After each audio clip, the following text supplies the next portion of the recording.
जी अस्सलाम वालेकुम। कैफेट आज के लेक्चर का आगाज़ करते हैं। Lecture number 13। आज के लेक्चर में हम जो चैप्टर 2 की होम असाइनमेंट थी उसको डिस्कस करेंगे। इसके साथ ही हमारा चैप्टर 2 कंप्लीट हो जाएगा और हम नेक्स्ट चैप्टर की तरफ मूव करेंगे जो कि है चैप्टर 3 ऑडिट एविडेंस।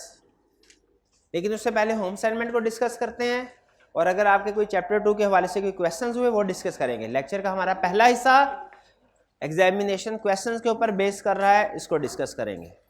तैयार है जी? कितने स्टूडेंट ने असाइनमेंट किया? रिटन असाइनमेंट क्या है? आधे स्टूडेंट से असाइनमेंट किया, आधे स्टूडेंट असाइनमेंट खुदा का हुक्म करे क्यों नहीं असाइनमेंट की? क्यों नहीं असाइनमेंट की भाई? हाँ, क्यों नहीं असाइनमेंट की? आपने क्यों नहीं की? टेस्ट तैयार कर रहे थे। ये असाइनमेंट से टेस्ट भी तैयार हो जाता है, लिखो। असाइनमेंट करने से टेस्ट भी तैयार हो जाता है, लिखो। टेस्ट ना टेस्ट करता है ना असाइनमेंट करता है। असाइनमेंट क्यों नहीं किया आपने? असाइनमेंट क्यों नहीं करते आप लोग? चलिए जी डिस्कस करते हैं क्वेश्चंस को।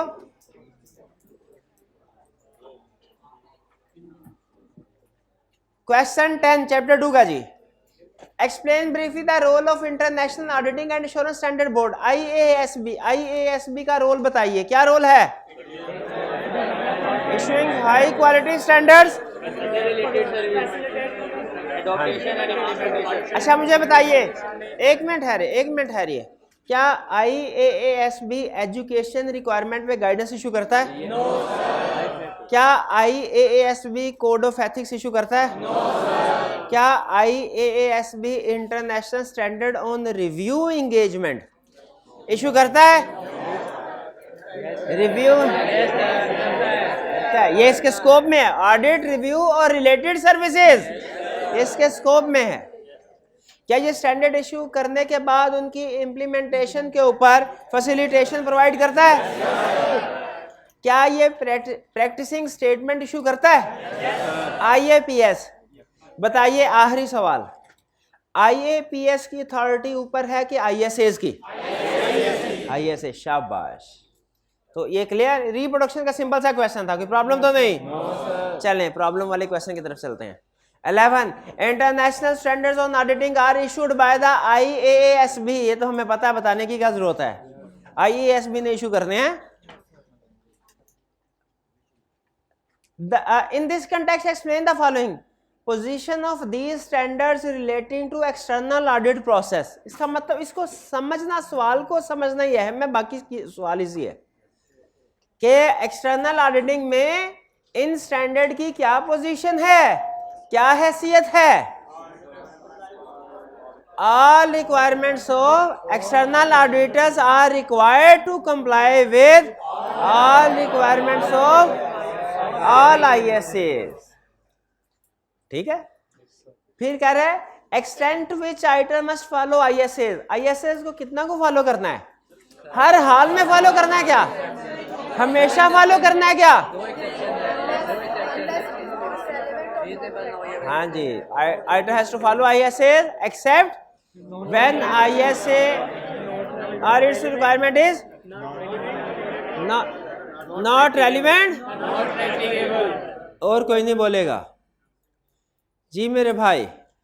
हाइब्रिड क्लास में से कोई स्टूडेंट बताइए, हाइब्रिड क्लास रूम नंबर 6 में से बताइए कौन माइका लाल बताएगा कि कब ISA की रिक्वायरमेंट नॉट रेलिवेंट होती है? कोई माइका लाल? है कोई बताने वाला? शाबाश, फ्रंट सीट से शाबाश। पूछे इनसे पूछे, आगे बैठे आगे जी। कब कोई ISA नॉट रेलिवेंट होगा?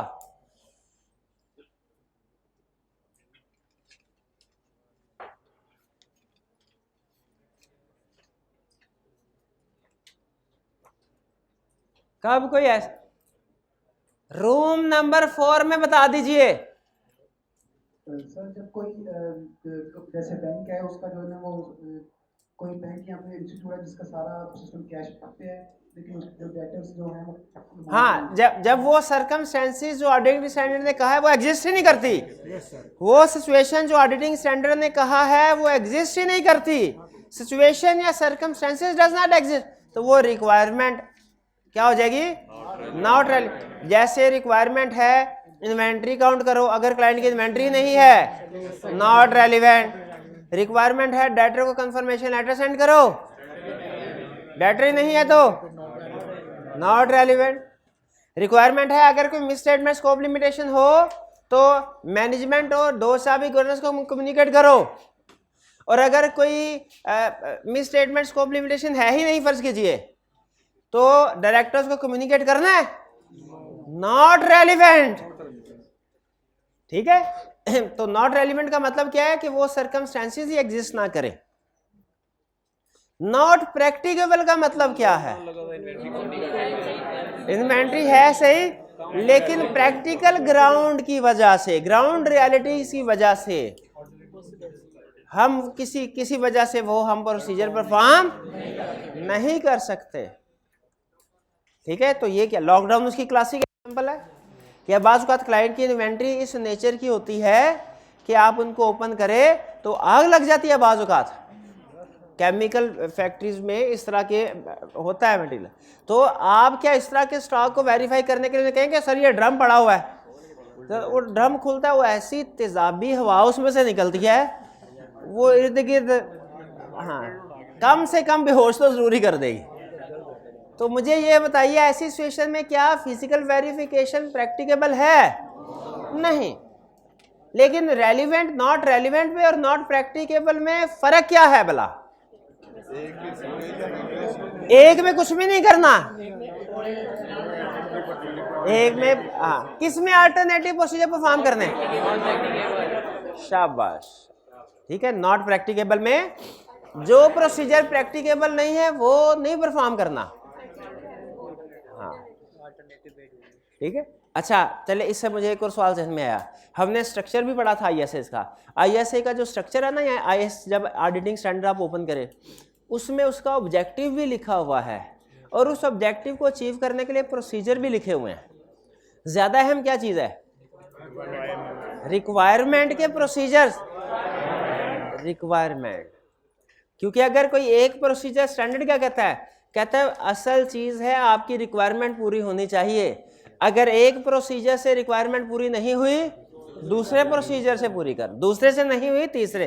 असल रिक्वायरमेंट क्या है? इन्वेंट्री पे सफिशिएंट एप्रोप्रिएट एविडेंस मिलना चाहिए। अगर स्टॉक काउंट से मिल जाए तो अच्छा, उससे नहीं मिलता तो अल्टरनेटिव प्रोसीजर से कर लो। ठीक है, तो इसीलिए उसने नॉट प्रैक्टिकेबल के केस में क्या कहा? अल्टरनेटिव से परफॉर्म करने हैं। बस ये दो ही क्वेश्चन थे बस। चलिए कोई क्वेश्चन पूछना चाहते हो? अब आप चैप्टर 2 हमारा क्लोज हो जाएगा आज। इसमें कोई भी सवाल पूछना चाहते हो तो अभी भी वक्त है, पूछ सकते हैं।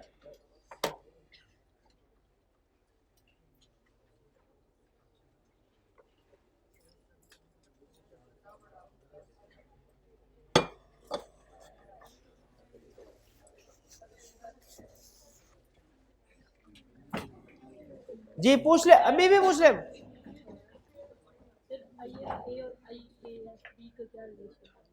ISA और IAASB का क्या रिलेशन है? IAASB एक ऑर्गेनाइजेशन है जो ISAs इशू करती है। ISAs ऑडिटर की गाइडेंस के लिए इशू किए जाते हैं ताकि पूरी दुनिया में जितने भी ऑडिटर्स हैं वो जब ऑडिट करें तो इन इंटरनेशनल स्टैंडर्ड्स के मुताबिक करें। हर ऑडिटर अपनी मर्जी से प्रोसीजर परफॉर्म ना कर रहा हो। हाँ, जहाँ पे गाइडेंस नहीं है वहाँ पे आप अपनी जजमेंट के मुताबिक प्रोसीजर परफॉर्म कर सकते हैं, लेकिन पूरी दुनिया में ऑडिटिंग प्रोफेशन को स्टैंडर्डाइज करने के लिए, इनको एक दूसरे के साथ कंसिस्टेंट करने के, हार्मनी क्रिएट करने के लिए ऑडिटिंग स्टैंडर्ड इशू किए जाते हैं। अगर पाकिस्तान ने भी ISAs फॉलो किए हैं और फर्ज कीजिए जर्मनी ने भी ISAs को फॉलो किया है, तो जिस तरीके से जर्मनी में काम हो रहा होगा ना ऑडिट प्रोफेशन, उसी तरीके से पाकिस्तान में भी हो रहा होगा। क्या आप एक्सपेक्ट करते हैं कि जिस तरीके से ऑस्ट्रेलिया में सर्जरी होती है, डॉक्टर ऑपरेशन करते हैं, उसी क्वालिटी के मुताबिक पाकिस्तान में भी नहीं ना, क्योंकि मेडिकल प्रोफेशन के इंटरनेशनल स्टैंडर्ड्स प्रोबेबली जहां तक मेरी अंडरस्टैंडिंग है नहीं है। लेकिन याद रखिएगा, जिस तरीके से जर्मनी के, ऑस्ट्रेलिया के ऑडिटर्स ऑडिट करते हैं, एग्जैक्टली उसी तरीके से पाकिस्तान के ऑडिटर्स ऑडिट करते हैं। किस वजह से? इन आईएसएस की वजह, क्योंकि उधर भी आईएसएस के मुताबिक ऑडिट होता है, इधर भी आईएसएस के मुताबिक। इसका मतलब है हमारे लिए ग्लोबल मोबिलिटी बहुत आसान हो गई। हमारे लिए एक कंट्री से दूसरी कंट्री में जाके प्रैक्टिस करना बहुत आसान है। सिर्फ कुछ लाइसेंसिंग रिक्वायरमेंट लेनी है, आपने इजाजत लेनी है, वरना काम करने का तरीकाकार वही है। किस वजह से वही है? ठीक है जी, ये है आईएसएस की अहमियत। और की क्वेश्चन? अच्छा, एक स्टूडेंट ने चैप्टर 2 में पूछा कि सर वो क्लोजर ऑफ फैक्ट्री वाली बात, रिस्क जो है वो दोबारा एक्सप्लेन कर दीजिए। तो अगर क्लाइंट, याद रखिए, इसमें मैंने आपको 2-3 बातें बताई थी। एक ही फैक्ट्री है, वही क्लोज हो गई, गोइंग कंसर्न का रिस्क। हाँ, अगर मल्टीपल फैक्ट्रीज हैं और उनमें से एक जो अच्छी परफॉर्मेंस नहीं दिखा रही, उसको क्लोज कर दिया, ये गोइंग कंसर्न का रिस्क नहीं है। अच्छा, इसमें फिर रिस्क कौन सा है? अगला सवाल ये है। रिस्क इसमें यह है कि आपने जिस फैक्ट्री को क्लोज किया उसमें 2 चीजें अब सरप्लस हो जाएंगी, वेस्ट हो जाएंगी। 2 चीजें, पहली चीज एम्प्लॉयज और दूसरी चीज एसेट्स। एसेट्स का ट्रीटमेंट इस सिचुएशन में क्या होता है कि हमने उनको नॉन करंट से, क्योंकि अब आपने उसको बेचना है एसेट्स को, तो करंट से नॉन करंट में क्लासिफाई करते हैं, और दूसरा कॉस्ट की बजाय नॉन करंट से करंट पे क्लासिफाई करते हैं, और दूसरा कॉस्ट की बजाय मार्केट वैल्यू पे रिकॉर्ड करते हैं। ये 2 फर्क है। और इसमें एम्प्लॉय साइड पे क्या फर्क पड़ता है? एम्प्लॉयज को जो आपने कंपनसेशन पे करना होती है, उनको फायर करने की वजह से रिडंडेंसी प्रोविजन वो रिकॉर्ड करनी होती है। और मार्केट वैल्यू की कैलकुलेशन भी कॉम्प्लेक्स है, इसमें गलती का चांस है। और जो कंपनसेशन पेएबल है, रिडंडेंसी प्रोविजन, ये भी कॉम्प्लेक्स कैलकुलेशन होती है, इसमें भी गलती का चांस होता है। इसीलिए हम कहते हैं कि इस सिचुएशन में फिर रिस्क ऑफ मिसस्टेटमेंट हाई हो जाता है। रिस्क नंबर 1 कि फिक्स एसेट्स की मेजरमेंट ठीक नहीं की होगी। नंबर 2, कंपनसेशन जो है एम्प्लॉयज को पे करनी है, रिडंडेंसी प्रोविजन वो सही कैलकुलेट नहीं की होगी। ये भाई जिन स्टूडेंट ने ये क्लोजर ऑफ फैक्ट्री का रिस्क पूछा था, क्लियर हो गया? हाइब्रिड क्लास में थे, रूम नंबर 6 में। क्लियर हो गया जी? क्लियर? कोई प्रॉब्लम तो नहीं? चलिए पूछे, आपका क्या सवाल है? हाँ, एग्रीड अपॉन, एक वर्ड यूज हुआ है। अच्छा, एक सुने, चार्टर्ड अकाउंटेंट सिर्फ कोई एक काम थोड़े करते हैं, वो हो सकता है बहुत से काम करते हो, बहुत सी सर्विसेज प्रोवाइड करते हो। जैसे मैं भी एक चार्टर्ड अकाउंटेंट हूं, लेकिन ना मैं ऑडिट करता हूं ना रिव्यू करता हूं। इसका मतलब ना ही कुछ और करता है, ऐसे ना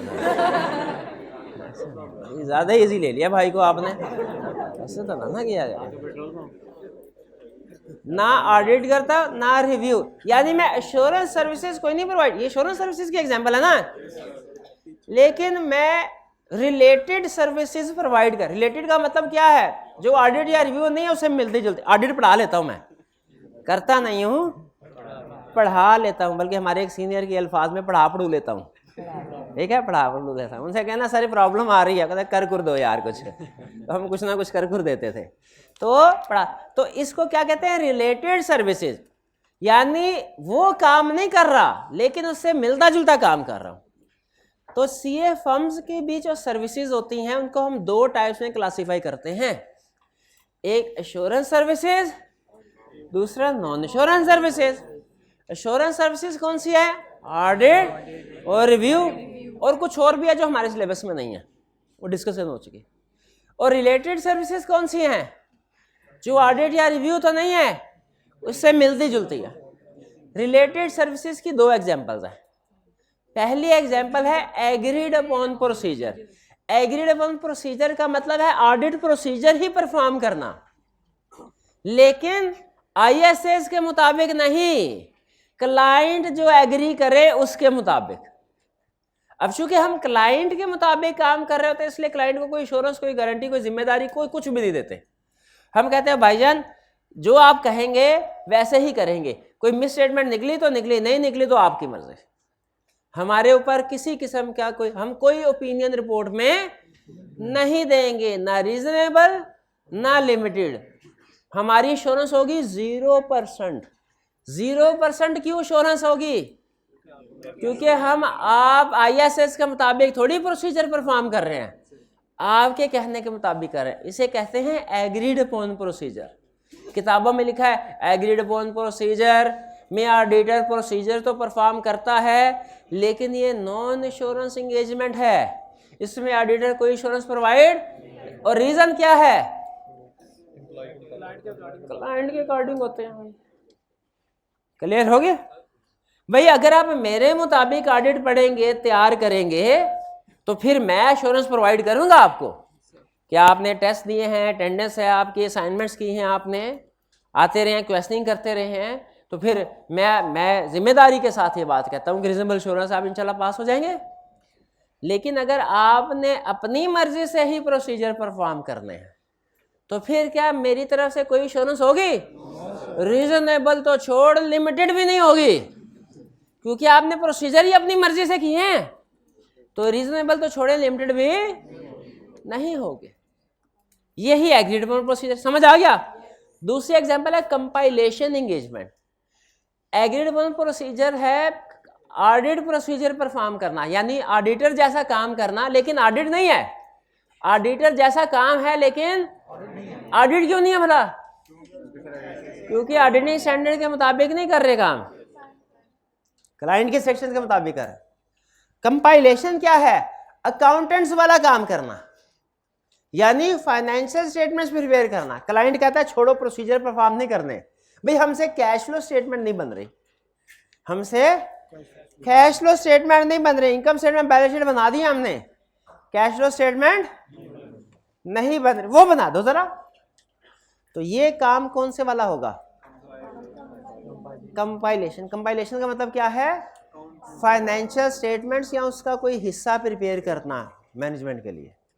कंपाइलेशन में और एग्रीड अपॉन प्रोसीजर में फर्क है कोई? क्या फर्क है? कंपाइलेशन में चार्टर्ड अकाउंटेंट अकाउंटिंग नेचर का अकाउंटेंट वाला काम करते हैं, यानी कुछ ना कुछ चीज प्रिपेयर करके देते हैं फाइनेंशियल स्टेटमेंट्स वगैरह या उसका हिस्सा। और एग्रीड अपॉन प्रोसीजर में ऑडिटर्स वाला काम करते हैं, ऑडिटर जैसा काम करते हैं। क्या? ऑडिट प्रोसीजर परफॉर्म करते हैं, लेकिन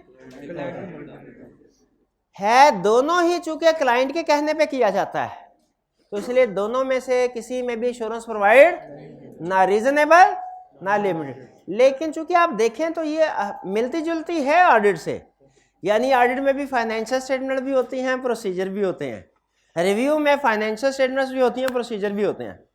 तो रिलेटेड सर्विसेज में भी एक में फाइनेंशियल स्टेटमेंट्स बन रही है, एक में प्रोसीजर परफॉर्म हो रहे हैं, तो इसलिए रिलेटेड तो है कि नहीं है? है, लेकिन इसमें इंश्योरेंस कोई नहीं प्रोवाइड। क्यों नहीं इंश्योरेंस दे रहे?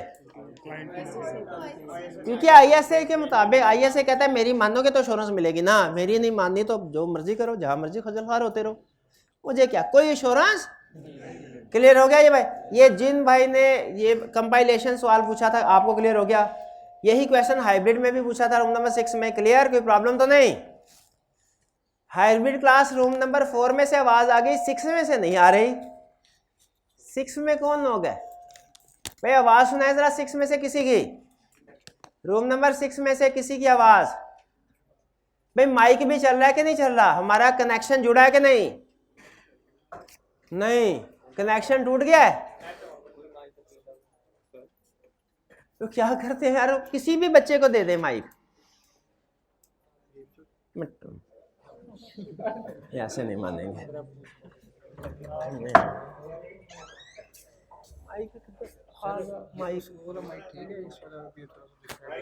किसने ठीक करना है?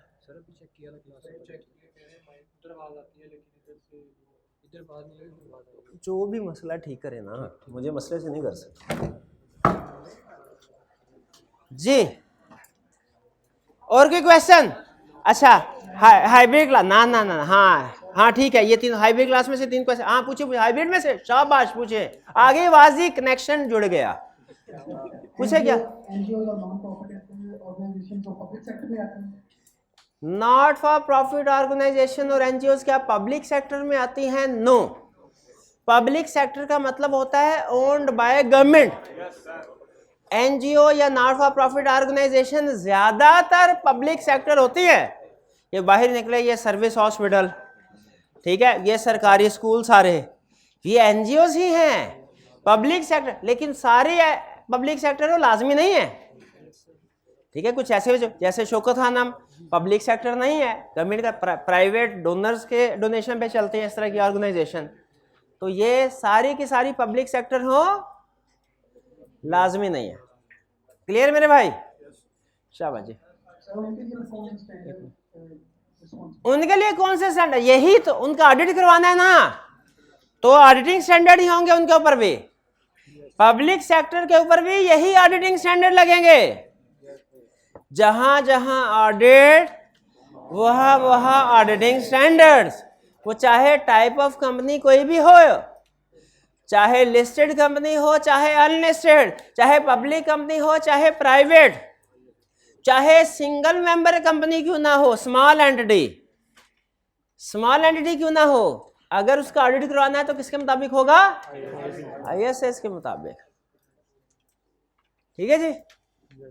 और कोई क्वेश्चन? पब्लिक सेक्टर का, पब्लिक सेक्टर हमारे सिलेबस में नहीं है, बस खत्म कहानी, हमारे सिलेबस में नहीं है।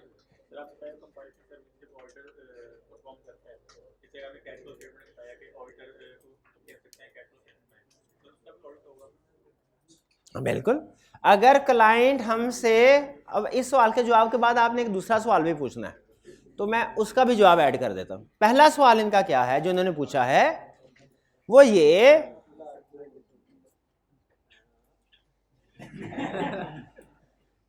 कि अगर क्लाइंट ऑडिटर से, सीए चार्टर्ड अकाउंटेंट से कहे भैया कंपाइलेशन एंगेजमेंट परफॉर्म करो, हमने कहा क्या मतलब, एक्सप्लेन करें। उसने कहा हमें इनकम स्टेटमेंट और बैलेंस शीट बना के दो, क्या सीए फर्म ये सर्विस प्रोवाइड कर सकती है? प्रोवाइड कर देगी, इनकम स्टेटमेंट बैलेंस शीट बना के दे दे। क्या क्लाइंट को इनकम स्टेटमेंट बैलेंस शीट बना के दे दे हम? बिल्कुल बना के दे देते हैं, ये अलग एंगेजमेंट है। उसके बाद अगर क्लाइंट कहे कि मैंने इसको वेरीफाई भी करवाना है, तो इसका ऑडिट भी हो सकता है क्या? सब हो सकता है, लेकिन करेगा इसलिए कि अगर हम ही करेंगे इंडिपेंडेंस नहीं रहेगी, अपना काम भी कोई खुद चेक कर सकता है? नहीं कर सकता। अपना टेस्ट खुद ही चेक कर लें, शाबाश, नहीं हो सकता। ठीक है जी। कंपनी के केस में तो आईएएस प्रॉब्लम होता है, लेकिन सर फॉर्म वगैरह अगर अपना ऑडिट कराने के नॉन स्टेटरी तो वो भी भाईजान अभी यही जिक्र किया मेरे भाई, कोई भी ऑर्गेनाइजेशन हो, मैंने कहा भी था लिस्टेड हो अनलिस्टेड हो, पब्लिक हो प्राइवेट हो, छोटी हो बड़ी हो, सोल प्रोप्राइटरशिप हो पार्टनरशिप हो, एनजीओ हो, कोई भी हो, कोई भी हो, अगर उसका ऑडिट करवाना है किसके मुताबिक होगा? आईएसएस के मुताबिक। किसके मुताबिक होगा? आईएसएस हर ऑडिट में अप्लाई होते हैं, छोटा क्लाइंट बड़ा क्लाइंट। और क्या क्वेश्चन?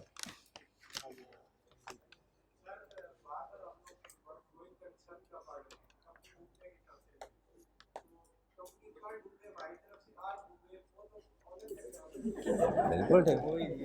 नहीं, इनका क्वेश्चन ये है कि सर हम बार बार ये बात करते हैं कि ऑडिटर को देखना चाहिए कंपनी गोइंग कंसर्न है या नहीं है, तो हमें गोइंग कंसर्न से क्या लेना, हमने कौन सा उसमें इन्वेस्टमेंट किया, हम तो इंडिपेंडेंट है भाई। जिस जहाज में हम सवार ही नहीं है वो जहाज डूबे या तरे हमें क्या।